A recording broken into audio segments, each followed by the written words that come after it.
Welcome everybody to this Founders Workshop on planet and sustainability issues. This is run by We Don't Have Time. I have the pleasure to give the introductory lecture. My name is Joachim Karthäuser. Main time I work with Zelk, energy and hydrogen issues. Now, strangely, sustainability, climate and technology have become political issues, very strangely and absurdly, because it should be common sense, science-based, but climate is considered vogue today, and this is very counterproductive. In my view, we have no reason to wait. We have all the technological solutions we need. We just need to implement them. From the perspective of the companies where I'm active, I would like to mention Climeon. Climeon is a company producing power plants which convert hot water up to 100 degrees C into electricity. That is very useful in geothermal, marine, industrial settings, and you can convert a whole lot. We convert 50% of all primary energy into waste heat. Much of that could be converted into electricity, so it should just be implemented. What's more, hot water is an excellent storage medium for electricity, so it can absorb intermittent wind and solar energy and provide a storage opportunity. My second company, where I'm mainly active today, is Zelk Energy. We provide hydrogen infrastructure as a project developer. Hydrogen tank stations, especially for heavy trucks. Makes a lot of sense, is the fossil-free future along with battery-driven vehicles. We also try to implement local resilient energy systems. This is possible, it's already practiced. You can convert solar electricity from your house into hydrogen, which you store for nighttime electricity and heat production. So it's all possible. Hydrogen is an excellent energy carrier which you can convert to electrofuels if you like. The third company, Wingbeam, is in a different field. It's about reuse of materials, reuse of used wind turbine blades, a waste type which is very difficult to convert to anything today. We make building products from that.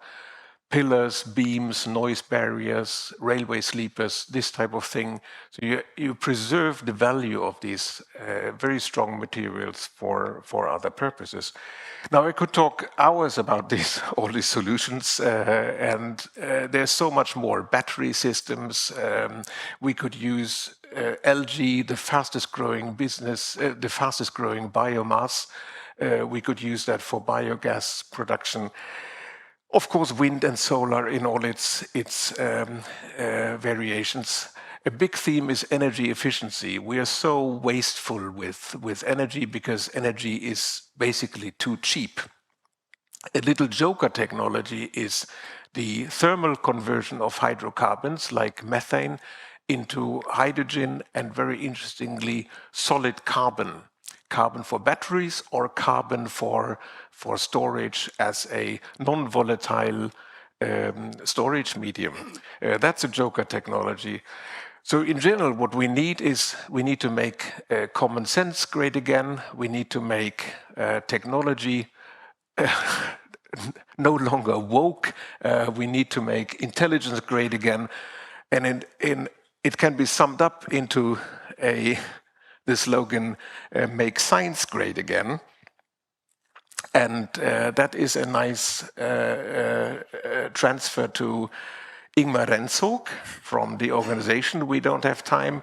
Ingmar is the founder and CEO of We Don't Have Time, and you will tell us more, but it's the world's largest internet platform for communication about climate and science. Welcome, Ingmar. Thank you. The stage is yours. And I would say climate is not woke. Climate is winning, and that's why we're meeting the resistance. The green transition is actually starting to pick up pace, so the fossil fuel interests are very scared. So in order to highlight this, we at We Know Time have created this campaign, Make Science Great Again, because is it something Donald Trump is good at is to communicate and create attention. And it's time for us in the climate movement to stop being green and nice and become red and a little bit provocative. But I'm not going to talk about the attack on science. I'm going to talk about something else today. And I'm going to actually reveal something that is a little bit secret project, but not after today in this group. What we at We Don't Have Time are, as entrepreneur, working on. Right now, it's Climate Week New York happening in New York, where simultaneously the UN General Assembly are happening. And to the right here is our studio in New York, to the left is our control room and the studio in Stockholm. And we are used to broadcast from very different parts of the world, in not democracies, but there are climate meetings in countries like Dubai, in Egypt, and things where you don't have free speech. So we're used to talk freely in one studio and connect it with a country where you can't talk freely with. And it's real absurd to have that set up in connecting with New York, because they can't speak as freely over there, and that's a big problem. And I will just show you the craziness what's going on the other side of the Atlantic right now by showing a short snippet from a speech in the UN General Assembly. If you haven't seen it, it's 1 minute from Donald Trump speaking about climate action. And let's see what he has to say. Climate change, it's the greatest con job ever perpetrated on the world, in my opinion. Climate change, no matter what happens, you're involved in that. No more global warming, no more global cooling. All of these predictions made by the United Nations and many others, often for bad reasons, were wrong. They were made by stupid people that have cost their countries fortunes and given those same countries no chance for success. If you don't get away from this green scam, your country is going to fail. And I'm really good at predicting things, you know. They actually said during the campaign, they had a hat, the best-selling hat. Trump was right about everything. And I don't say that in a braggadocious way, but it's true. I've been right about everything. And I'm telling you that if you don't get away from the green energy scam, your country is going to fail. And if you don't stop people that you've never seen before, that you have nothing in common with, your country is going to fail. I'm the president of the United States, but I worry about Europe. Many people say that, oh shit, Donald Trump is really a climate denier. Bullshit, he knows exactly what's happening and he knows what he's doing. He's lying. Has nothing to do with age. He knows exactly. He has all the knowledge in the world about climate change.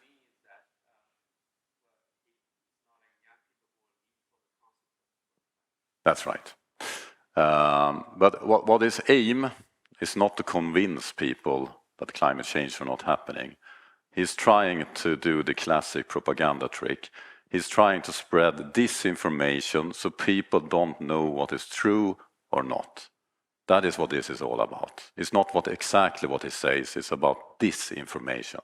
So we have one of the most powerful leader in the world as the biggest liar and spreading of disinformation. And the motive is, if you get people to question reality, you can do whatever you want.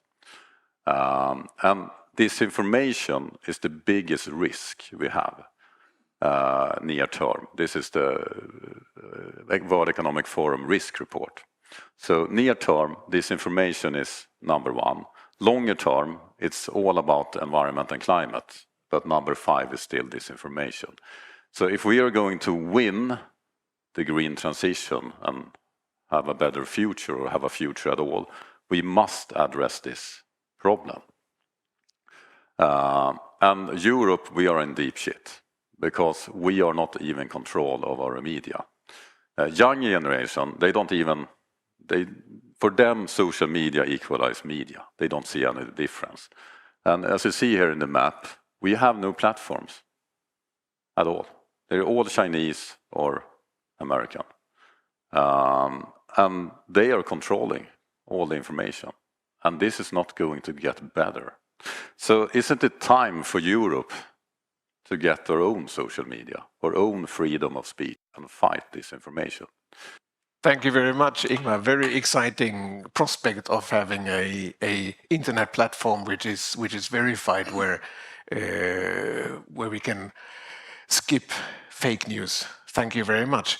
Now I'd like to introduce the next speaker. This is Malin Lindfors Speace from Ethos. Malin is the founder and CEO and a real expert on regulations, sustainability, and climate. Malin, floor is yours. Which is, thank you so much, and thank you to We Don't Have Time, and thank you to Founders Alliance for having me today. I'm going to address one of the tech issues that's very thriving right now, and that's AI. And how does AI connect to the climate and climate change and impact? As the fact is that we try to rely on science and still see that climate change is a core issue happening, very much driven by greenhouse gas emissions. So what we're looking at is that AI, most of us have come to the point where we use AI pretty much a couple of times a day. We use it in our business, we use it at home, we use it to sort of just have fun. Like, what does AI think about this? What happens if I ask AI about that? ChatGPT is the 5th most visited website. So that's a huge impact that we have currently. Looking at, to drive this, of course, the data centers, with the high demand for AI also comes an increasingly higher demand for electricity, which causes emissions. Currently, the demand of AI that's driving completely makes renewables a very, very scarcity. So we currently have a situation where we have a completely new thing driving up electricity needs, which there's just not renewables enough to go around. So what we need to look at here is how can we address this? How can we address this together? Because it is sustainable development, and we want to stay on the track of development. We want to embrace technology, but we want to embrace it in a responsible way where we're also caring for the climate and doing these things, moving together faster. So we can enable new platforms, new correct information, media, and actually strengthen our community together. What we're looking at is 78% of global companies use AI. More to come. It will soon be 100. So we have here a situation where it is using more than entire countries. That's why we need to go together with the providers of AI, the developers, hardware developers, software developers, tech companies.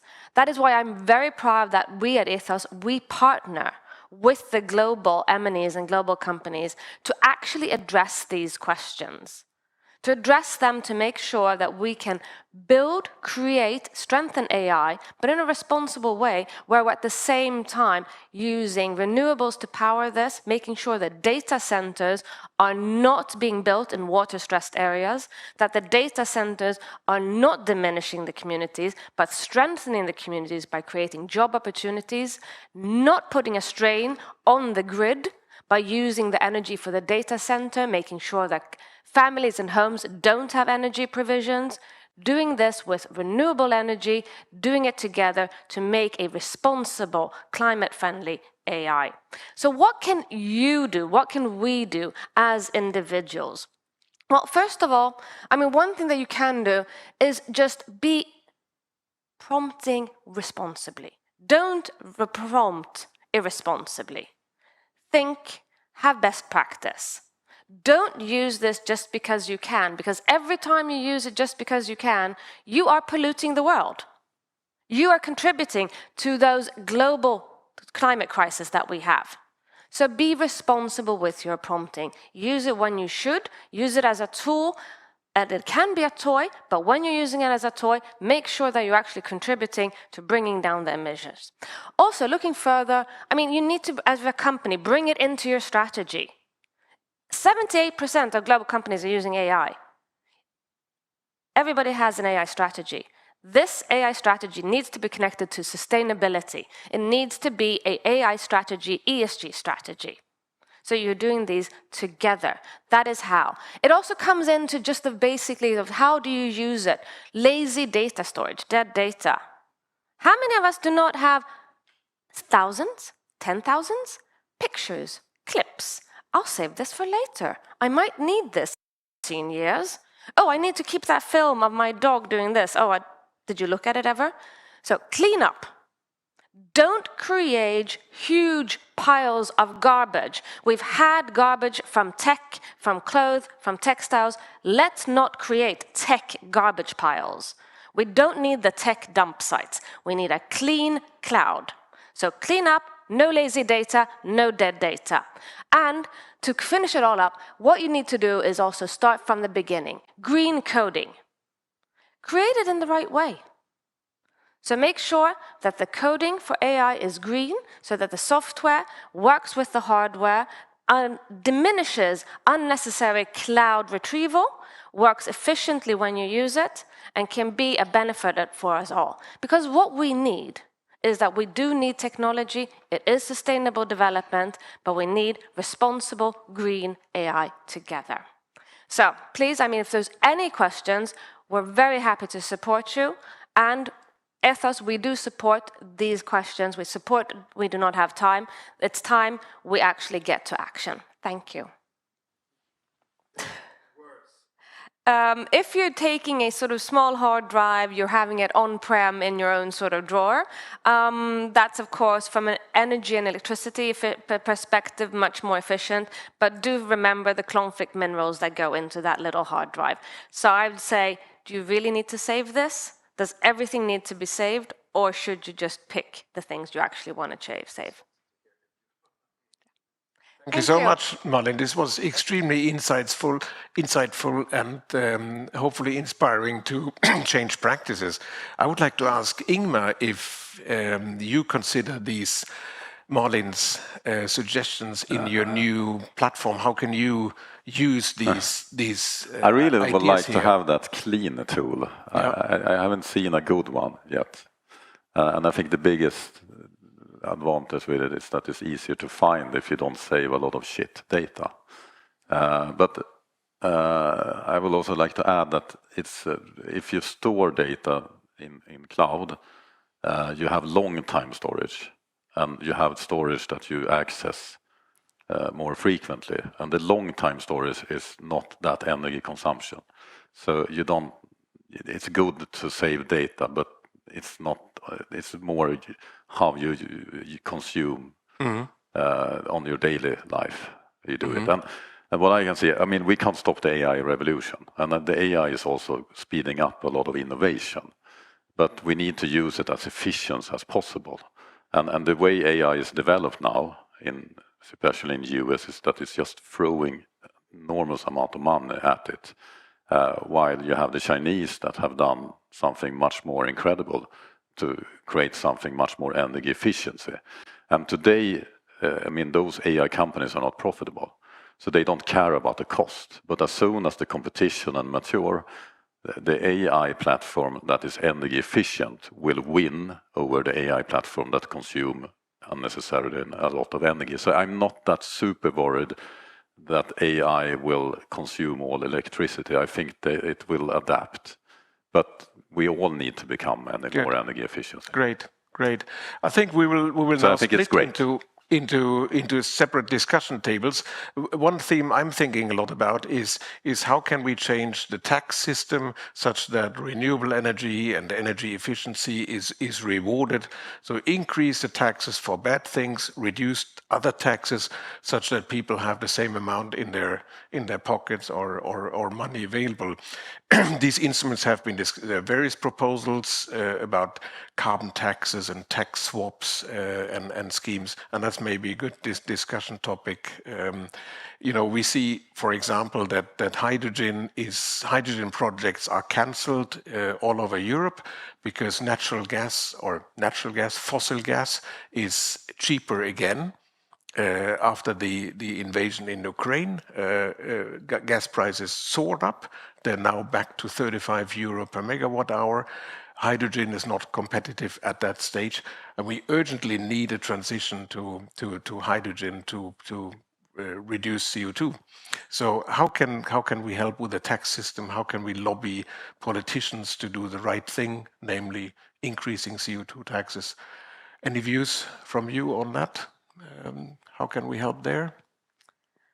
I would say I'd rather go along the trail of incentives than taxes. I have found that when giving incentives, giving sort of a carrot, not a stick, tends to drive innovation. It tends to strengthen creativity to be able to address the complexity of the situation we have today with geopolitical tensions, with trade wars, tariffs, increased extreme weather events, a large population, and very many new technologies. We really need to be creative. We need to be innovative, and we need to be in it together. Incentives, benefits, and collaboration is generally the way forward. So taxes may help in a sense. It's not the path I believe in. Ingmar? Actually, we have a lot of incentives. It's just that the incentives are going to the fossil fuel. So the reason why fossil gas are cheaper is because it's getting tax money in subsidies. And just to give an example, in United States, they are now introducing a new incentive in the electric grid. So all the electricity consumers needs to pay a fee that is going directly to keep coal power plants online because they're unprofitable. So while they're removing 7 billion in subsidies for solar, they are increasing subsidies 10 billion to unprofitable coal power plants. So the discourse is wrong. We don't need to have high tax on carbon. We just need to stop funneling our money to the fossil fuel industry. What we're fighting here is not really to, live responsible and recycle and stuff like that. It's good. We're fighting corruption.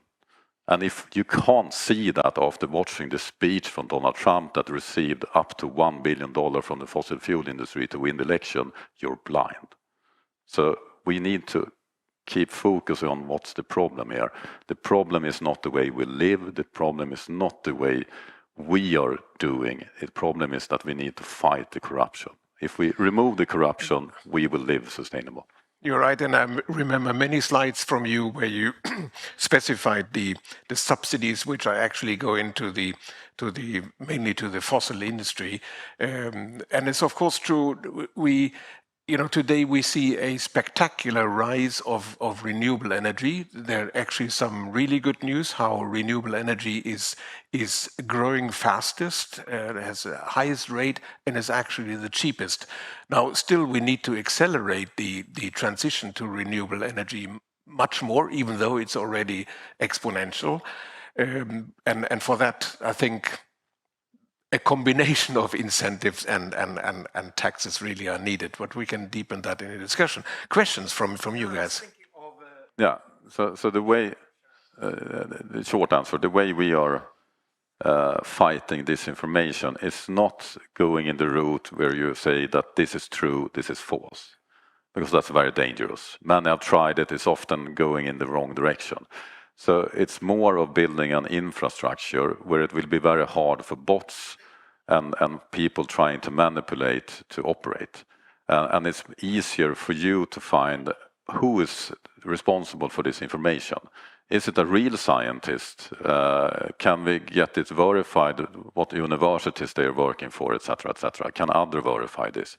So it's more who is the sender. If you post a picture from a war zone, is this picture taken by the phone of the person posting it, or is it AI manipulated, have it appeared on internet somewhere else? So yes, AI will be used, but it's also very much verifying the information. When you log into a bank, the bank knows that it's you behind the keyboard.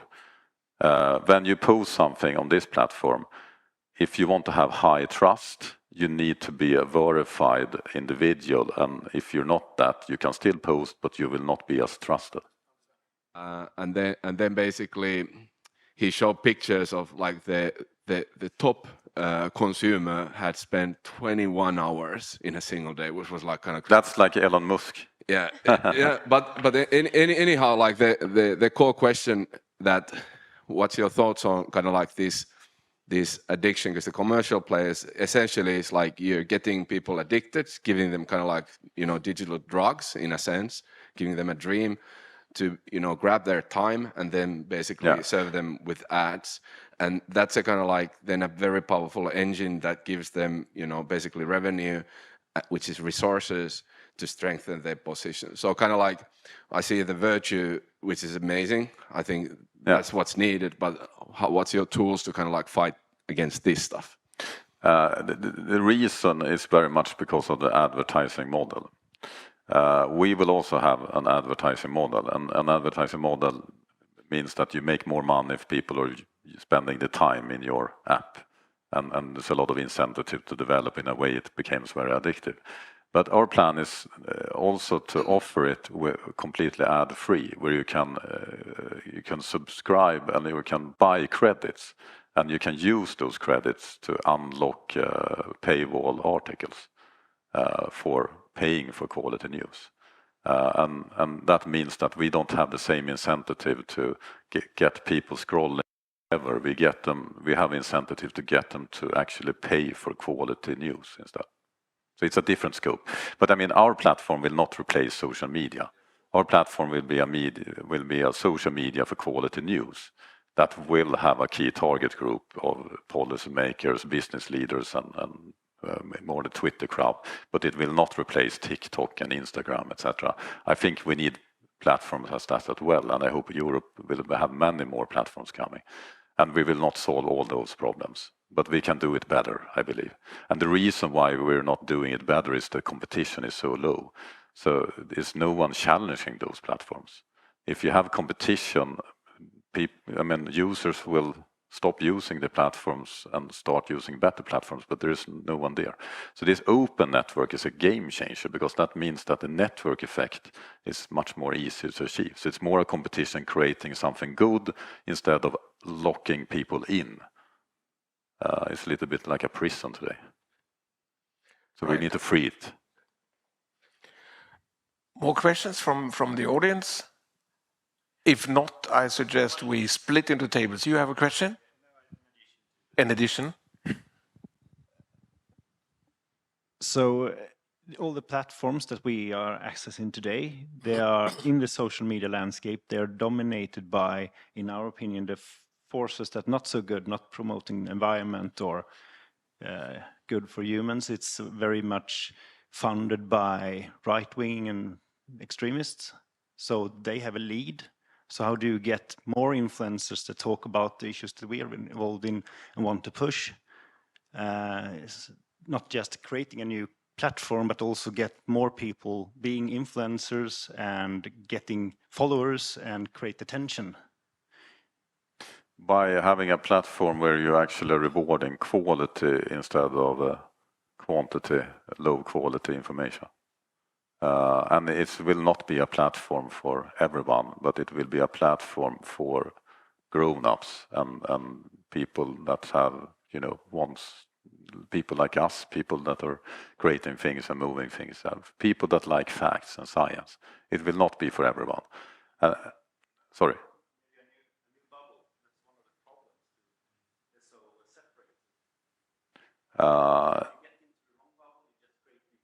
I think the problem is not the bubbles today, it's that you don't have enough choices.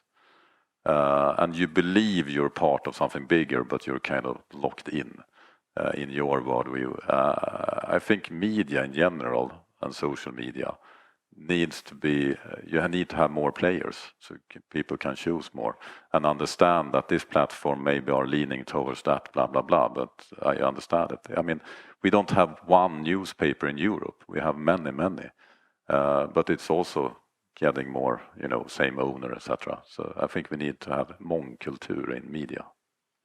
I would also recommend that in Europe there is the Eurostack. So if you go to the Eurostack in Europe, you can find many different alternatives that are European-based. For example, in comparison to ChatGPT, there's Le Chat, which is a French version. And due to the fact that it's not been used as efficiently, it hasn't been trained as efficiently, so it is behind in development.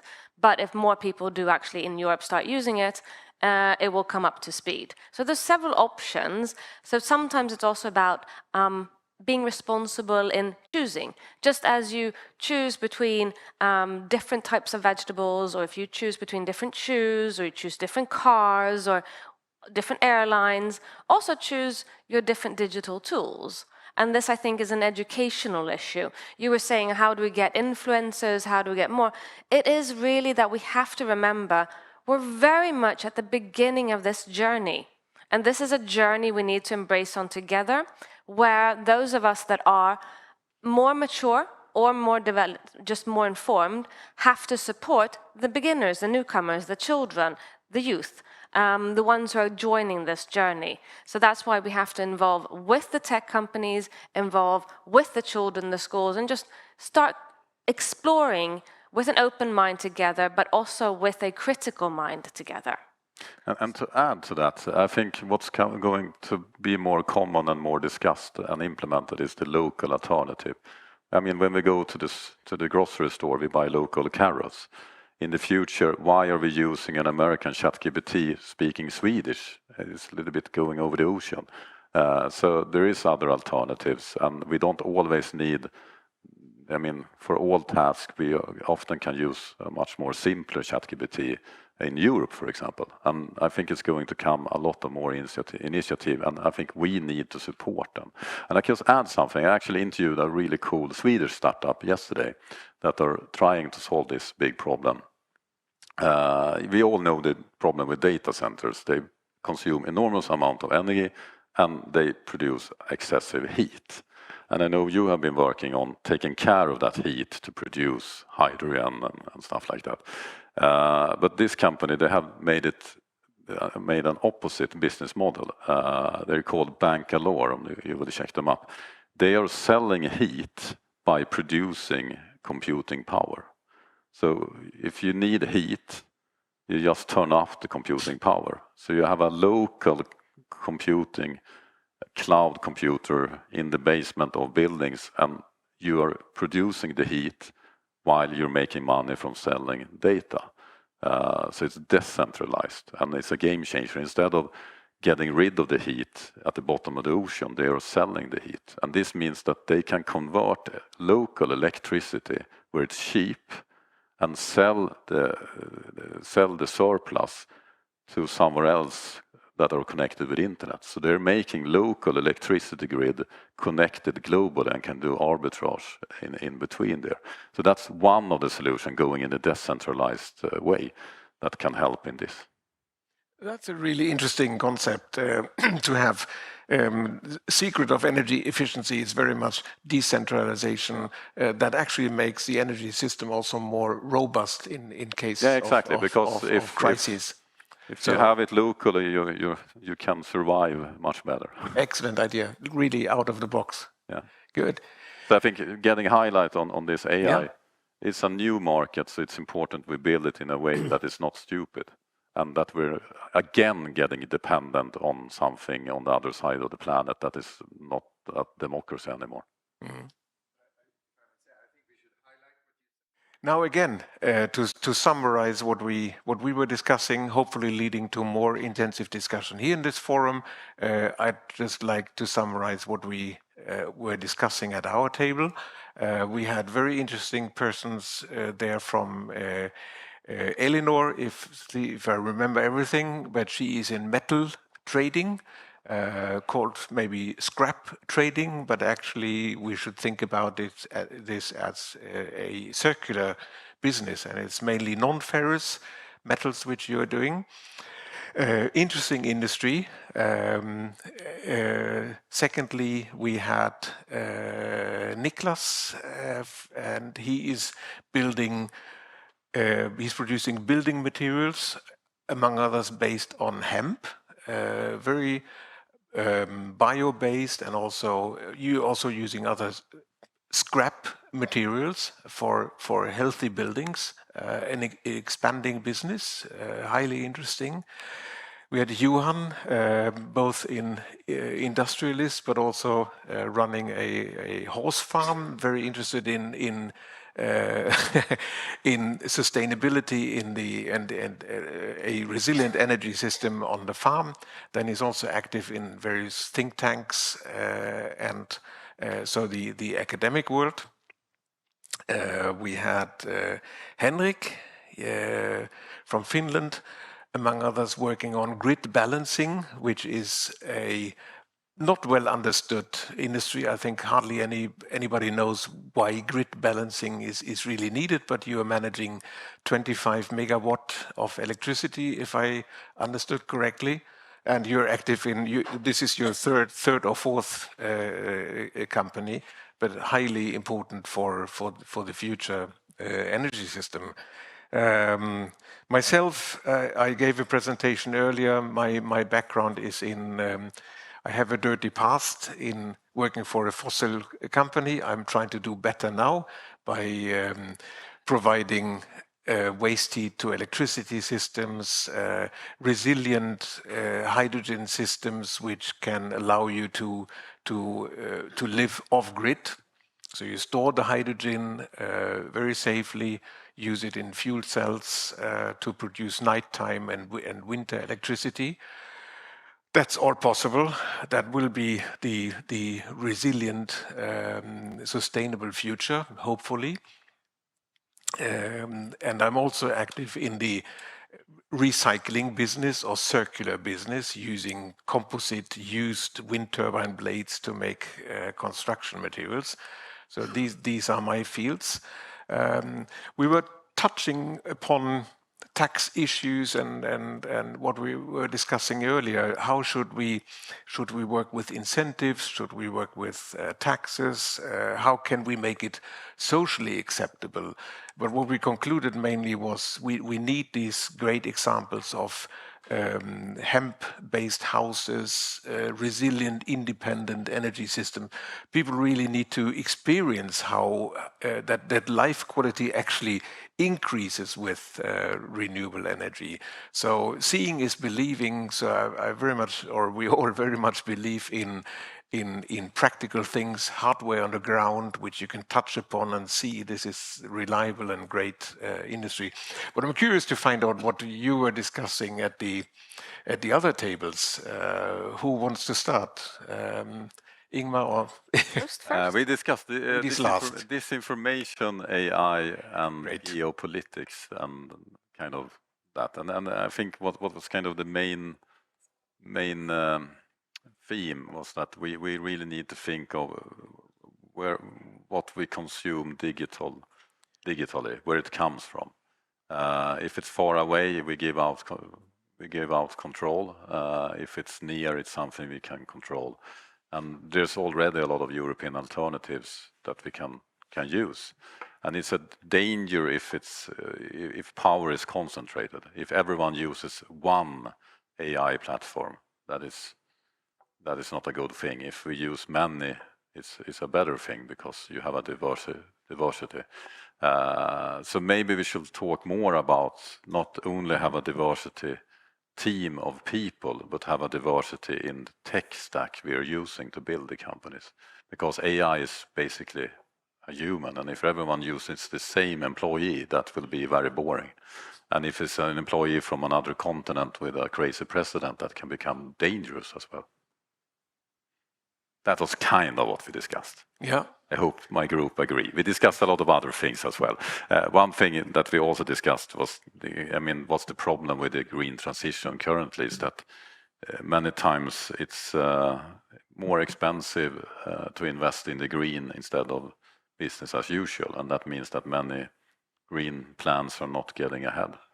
And if you look into it, often it's because the fossil is sponsored, the non-fossil is not sponsored. So that needs to be addressed. But I think one thing, this is not what we discussed, but because we hadn't at the time, but I would like to say it myself. One thing at events like this, it's a lot of discussion what we need.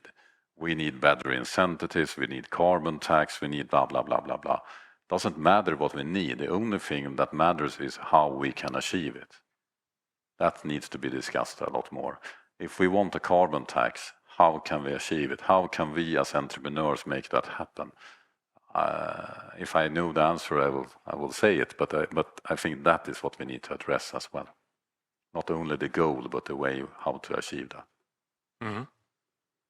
And I think the common thread here is we were discussing funding, investments and funding, because there is a great need to find investments to the agriculture industry, which is in a huge transformation and really needs the support. Also the educational systems with the schooling, finding funding, not just for the schools, for the children in itself, but also to understand how do we implement climate topics, how do we implement responsible AI into this, how can we use the tech tools and the techs in the schools and the agriculture industries, how do we also find and grow the European things, going over to exporting actually the European products into Asia, into the US, so having the small startups very predominantly coming out of Northern Europe. How can these grow, become unicorns that actually become players in the Asian markets and compete on a sort of higher level, where it's not just the US or the Chinese competing, but let's bring some European competition to the table. So very much looking on investments, looking on funding, where do we find the pathways to generate this capital? Financing is, of course, the elephant in the room, if you like, or you need enormous funding. I remember a study by the German Fraunhofer organization. They said, well, in order to get fossil-free, we need to invest into wind, solar, heat pumps, electrification, energy efficiency, new devices, and so forth, and so forth. And the investments needed ends up with a staggering numbers with a lot of zeros. 400 billion euro, if I remember correctly. And these numbers are too big for me. I always need to divide by the number of inhabitants to get a feeling for it. And I think the number 400 billion euro, if you divide it by 80 million people in Germany, you end up with 5,000 euro needed per person. 20,000 euro for, give or take, let that number be 10,000 euro. But would any one of you be able to go to a bank and say, I want to buy really good hardware. It costs 10,000 euro. It will pay off in a couple of years. Would the bank say yes or no? Probably the bank would say yes, unless you have a criminal past or something. So it's actually doable. Still, we all know that financing of renewable energy and hydrogen and what have you is very difficult, has been very difficult in the past years. So financing is really the big issue. You mentioned another thing, and that is agriculture. And we had a talk. We have Johanna here. You want to say a few words about the needs for agriculture? You can prepare yourself, but if you highlight the size of the agricultural sector and the need also to transition there, that would be interesting. Malin, do you have any other things to add, or shall we just give Johanna the floor and just say a few words about agriculture? Absolutely. Thanks for a good session earlier and great talks at the tables. So we run Gårdskapital here out of Sweden, and if we're talking about financing, for example, and the actual amount that is needed to be spent every year for only in Sweden is 6 billion euros.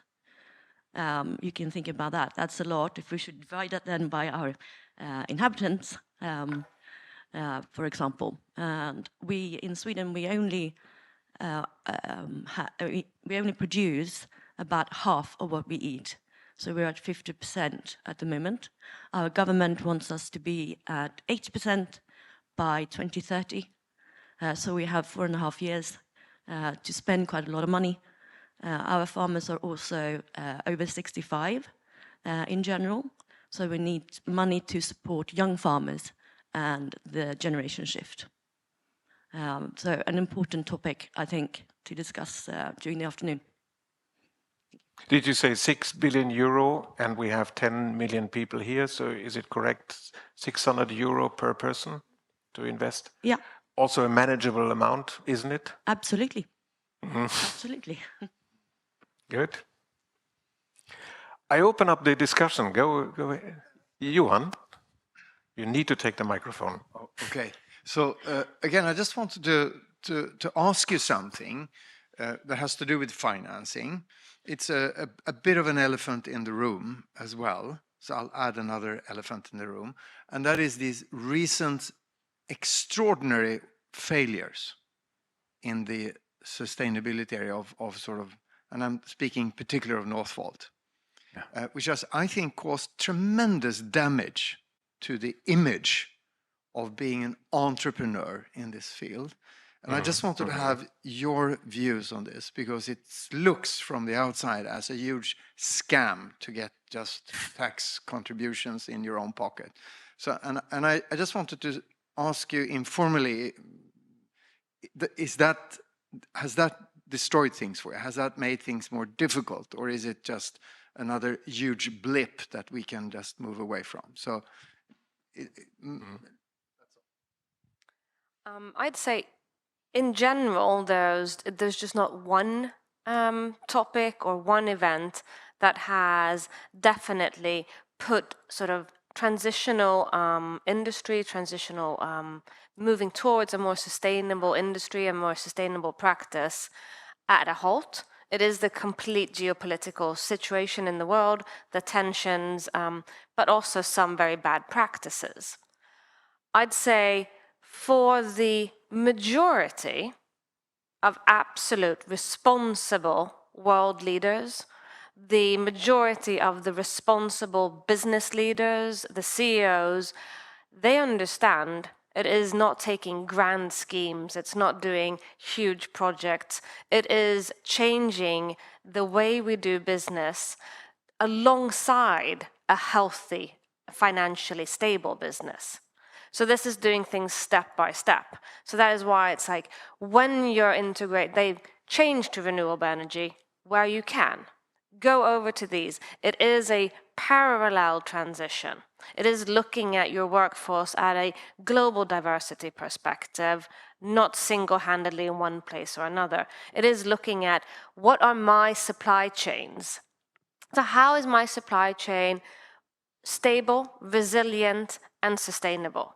These all go hand in hand with the financial sane business model that sort of supports the stock, the shareholders, supports the business and the clients, whilst being sustainable. I think majority, which is 99% of all those leaders involved in sustainability, we're just doing business as usual, because business as usual is sustainable business. There are one-offs that unfortunately give a very big media blast. Let's look beyond those. I'd say it's a setback, but there's a lot of good initiatives, enormous amounts of startups. I mean, all of the larger major corporations have real climate goals they are sticking to. So I think look at the things that are actually happening. And failure is part of the sort of process. It's not the end of the world. You ask for an informal opinion, and we have the cameras here. But I can give my view anyway, because I'm not shy. I mean, Northvolt is a flagship project. If it succeeds, it will, of course, boost the whole sector. If it fails, it scares away. So it's a high gamble. And we don't have time to go into what they did wrong and everything. But what I can say is that, do you remember the IT era in the end of the last century? We had this, what is the name of the clothing company that you can buy clothes online, and they... O.com. Do you remember that? Spray, Framtidsfabriken. I mean, we had many. They failed, and they burned a lot of money. And we still have internet. But we have e-commerce today. Today we have companies like Spotify and Klarna and other IT companies that did what they failed because they were first, they failed, and we tried again. But we also had the backlash, the IT crash in the early 2000s. But now everything is digitalized. It's like not a no game. Same thing with the green tech. But there's a difference. There's a big difference. And that is we don't really have time for the backlash. I mean, we did have some years where the IT sector were having no funding, etc. And there's another difference, and that's the biggest difference. When IT failed, it was because of a market that were, everyone were getting high. They just get excited and bought everything, and they came to their senses, and it started to grow again. The difference this time, in the IT era, we didn't have any forces that wanted the digitalization to fail. There were no political people in the UN General Assembly saying that IT digitalization is a scam. And to take this into context of Sweden, we have a big business newspaper called Affärsvärlden. I don't know how many in here that knows that they receive millions in anonymous donations to write negative articles about green tech companies. They're paid by someone, not revealing the name, to trash talk green investments. You didn't have that in the IT era, but you have it today, and we need to address it because it's fucked up. Mm-hmm. That was your informal... That was my informal answer. Yeah, I can add my opinion to that. I think, the entrepreneur Peter Carlsson is, of course, the scapegoat. I believe if you mess up a project like this, there are many people involved, the finances, the tech providers, the logistics, housing, all that. So it's much more than one person doing it wrong. I think from a strategic perspective, we need there's no debate, we need battery production in Europe. We need to be more independent. So it can be said that the governments did not support it sufficiently to make it happen. It's a project too big to fail. We need it, like Ingmar says. We don't have time to wait for battery factories. So maybe the government support was too little to really make it. But you can also say it's the same. I will say yes, that's true. But even with unlimited money, it's hard to succeed with something that you're doing not the right way. Yeah, and I believe that what went wrong in Norfolk was kind of basic. It's really hard to scale a factory. You need to try and redo and trial and error. Yeah, and ultimately you succeed. And if a factory doesn't work, you've done something very wrong. To scale 10 factories simultaneously. Yeah. Even if we have short on time, I think that was what went wrong there. We need to do one thing first to succeed with it, and after that we can scale. It's very hard to scale from scratch. But if Norfolk will have that business idea, no one will have invested, because it will not have been this big investment that you throw money in. Mm-hmm. So I will say it's as much blaming the investor market as blaming Norfolk. They're both part of the failure. Yeah. I mean, it is down to the fact that sometimes just to sort of keep calm and carry on is not the most attractive path. It's not the sexiest path, but it is actually the path forward. And I think that's what we need to bear in mind right now.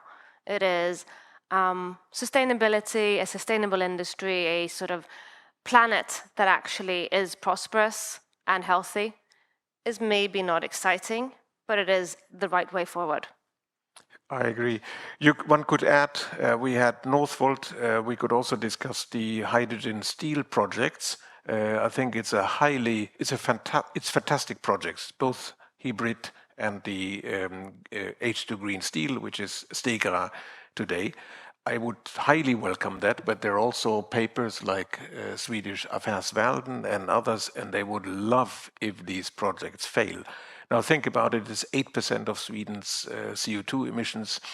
The steel would get marginally more expensive, but there are consumers, big steel purchasers who would love that material. I would cry if these projects failed. They must not fail. We have to carry on. And I would hope Northvolt gets back up with better production technology and gets a second life. More questions from any of you?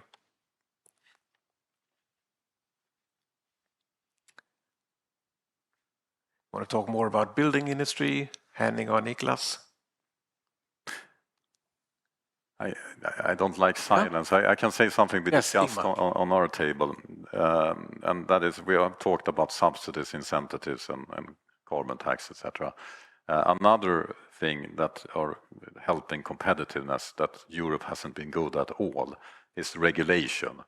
I'm not against regulation, but having those enormous amount of rules coming out from EU, making it super complex, is slowing Europe innovation down. And that has now come to its senses. We should not give up on climate ambition, but we don't need a rule book of 100,000 pages to follow it. And I can say something about this. In Europe, there is now regulation going into direction. I understand it's very needed in one way, but it's also very tricky to get it right. And that's the greenwash regulation, that you're not allowed to have green market claims when you advertise things. That seems like a no-brainer because you don't want to have companies lying, right? The problem is that you're penalizing the companies that are trying to sell a green product, suddenly needs to comply with 100 rules that they can get fined if they're promoting, for example, fossil-free sustainable air fuel. So they don't do that because you don't want to, if you have like, I can either promote a travel with fossil fuel and I don't need to follow any regulation at all, or I promote my green travel alternative and I need to follow this rule book and I can be fined with billions. What do? You market the traditional. So I think the green claim, I would love to hear your opinion on this because you're working very much on this with your clients. I would like to see that, yes, let's regulate the marketing, but it should be regulated when you market the fossil fuel alternative as well. That should be as regulated as marketing the green, because now it's like rule books to follow when you do the green marketing, but if you do the business as usual marketing, it's just you can do whatever. That's interesting. Let's give Malin a real challenge here. Another example from the regulation world is the following. A Finnish company, Heikemite, can convert biogas or natural gas, it's chemically the same thing, CH4, methane. It can convert it to hydrogen and solid carbon. If they used biogas, the hydrogen would be classified as green hydrogen. If they take fossil gas, it's not green hydrogen. Despite the fact that no CO2 is emitted, it's one of the probably the best hydrogen production technologies in the world. For 5 years, this company has fought with European regulators. There is no way that clean hydrogen from fossil gas would be classified as green. That is sad because there's no CO2 emission in this process. Still, regulations prevent that from being classified as green. Maybe you can comment a little bit on regulations in the sense what can happen, what do we need to do? Lobby. Regulations? Okay. Yeah. Okay, so we have a couple of regulations here that I've heard. I've heard the empowering consumers, the green claims. I did hear you sort of indirectly mentioning the omnibus. Yeah. On that one, you're talking about the changes that happened in the Clean Industrial Deal. Are there any other regulations we want to throw in the mix? SFDR, okay. She knows them all. Yeah. Any others? AI Act, okay. European or US? Okay, European. Any others? Takers? No? Okay, let's start with these. First of all, let's get one thing straight. Europe does not have more or more complex regulations than either China, Russia, or the US. Europe regulations are short in comparison. They are written in plain language. They are available in every language, unlike all of these others, whereas in both US and China, they will be available in one language if they're even available. So let's get this straight. They are available, they're short in comparison to what you mean with short. Short in my world is anything under 300 pages. That's good. But looking at these, there's a second thing. All of the regulations in Europe are actually tied to two big incentives now, the EU Green Deal and the Clean Industrial Deal. Anything and everything being regulated in any and each of these, it can be the European Deforestation Act, it can be CSRD, the Reporting Directive, it can be the Due Diligence Directive, it can be CRR with credit risks, it can be the SFDR for financing. All of these aim at one thing. They aim at directing capital being reoriented to sustainable business and investments. Each and every of these regulations intertwine. So when you feel that you're being overwhelmed, well, basically it's generally because you haven't read the basic regulation or the underpinning conventions or principles. They're all based on the UN Declaration of Human Rights, the Rio Convention, and a joint environmental protections, adjoined to the Rio Corruption Convention, looking at this with the UN Guiding Principles on Business and Human Rights, and the OECD guidelines for multinationals, and there's different due diligence directives. So all of these completely intertwine. The only reason people don't do this is because you don't read, because most people don't go through 300 pages. So what you need to do is find somebody who actually read the 300 pages, or then multiply by approximately the 20, which is not that bad. It's 6,000 pages, really. It's not that bad. To go through this, also, the thing that happened with the omnibus was, oh, it's too complex. So what has happened is that the complexity has gone down. Anything that was may or should, which are words in the legislation saying, this is not part of what you have to do, this is a recommendation. They've now taken that out, put it in a separate document for those who need, like, regulation for dummies. This is what you can do if you feel like it. If you want to do anything extra beyond the legislation, do this. And left is the legislation. That is how the reporting directive got diminished by 70%. They took out the recommendations and left what was mandatory, what is still mandatory. They've moved the social parts from the sort of voluntary topics where you can pick data points up to the thing like, let's put it in the general information, because that seems like somebody understands this. Anything and everything in this is very bare minimum, tied to the basic UN conventions, the basic things we've already agreed and signed and ratified in all of the member states. So we're really just doing business as usual. We've just been given an explanatory note. So there is not over-regulation in Europe. We're just lazy. We don't want to read it, and we don't want to do it correctly. The only way is just keep on doing. So yet again, keep calm, carry on. But no, I don't really fully agree. And the empowering consumers is basically onto the marknadsdomstolen saying, to say something is green, you completely can do it if you can back it up with scientific evidence. Absolutely no problem in that sense at all. What has been saying you can't use the green color in something if it's not green or if it's intentionally misleading. Yes, but still, I've talked to many large companies in Europe, and they are very scared of communicating their green solution because they have poor advisors. They need to hire you. Yeah. But I think, I mean, it's complexity is what you believe is complex as well. So lazy people. This is super cool. This is amazing. We should all be, getting your autograph and your advice. But it's like a dangerous territory to even comment on. But the day before yesterday, I had a quick chat with Jean-Claude Juncker, who used to be the boss.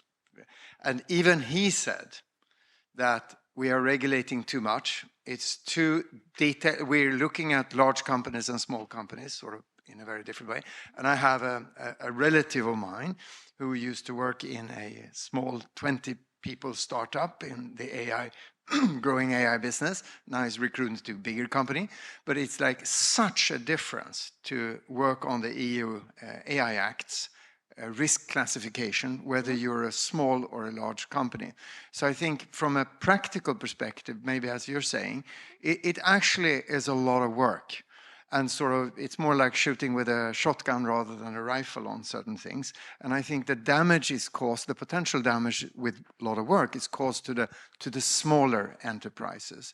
But most of the SMEs are exempt. Most of the SMEs are exempt from all European legislations, more or less, into that, even up to very high numbers. Not in finance, not in finance. Depending on the type of amount of money you have in there going through. So it's all regulated amount of money, amount of employees, or how large you are. So a lot of it is exempt. I'd say the one key problem we have with the regulations and the Commission is that they're also lazy because they have not put out the things you need. So the databases for risk, not completed. The risk classification of countries, not completed. Looking into where it's like the sources that you need to go and get information from them on who has traced cacao or soybean or similar systems. Not completed, not done. So here we have the situation where writing regulation, putting it into play before the actual groundwork is done. Now that, on the other hand, causes not only problems, that completely jams the system. And therefore it's like, you cannot put out a regulation before the basis is there, and it needs to go through minor trials because each and every single of these regulations are going too quick. Because they've been in a state of panic. We need to save the climate. And now it's like, oh, by the way, now we need to take all regulations back. So putting out, for example, the reporting directive, completely sane to do. Everybody wants sustainability reporting to be understandable, harmonized, comparable, readable, intertwined with funds and financing numbers, and investors get the right numbers, and empowering consumers, people can see the right thing. Problem is putting out a standard, putting it into play version 1. Looking at the old reporting standards that have been into play since 1996, they've gone through over 21 generational shifts to be in use and still gets evolved. Here, they put out a standard the first time and thinks that everybody's going to follow it and it's going to be correct. That just doesn't happen. There's no leeway. So what is needed with the regulations is not, I mean, simplification is always good because that's part of generational change, but it needs to keep the momentum. So there should be an omnibus every single year. Simplify, clarify, connect, make it what doesn't work, flexibility, adaptation. So that is also why don't lower the ambition. Just don't lower the ambition, simplify, make it clear, and then don't penalize hard, incentivize. Can I just add one thing to it? You're the host. You get to. No, but you have so much knowledge in this regulation space because I know you have advised many companies about it. But for me, my kind of main criticism against how regulation are structured, the complexity is one thing, but it's also very unfair if you regulate the new without regulating the old. And if you see in the finance, you have all those rules for green funds, what's called Article 5 fund. That's kind of Article 8 and 9.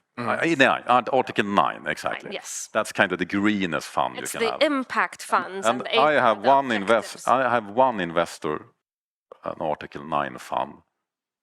I really like them, but I hate them. Because what they demand from me as a small company is reporting a lot of shit. The only thing I do is go to ChatGPT and prompt and give them the answer they want. It's just bullshit, and it slows things down. And the thing is that those Article 9 funds are not performing well at all. So it's a disadvantage to be an Article 9 fund.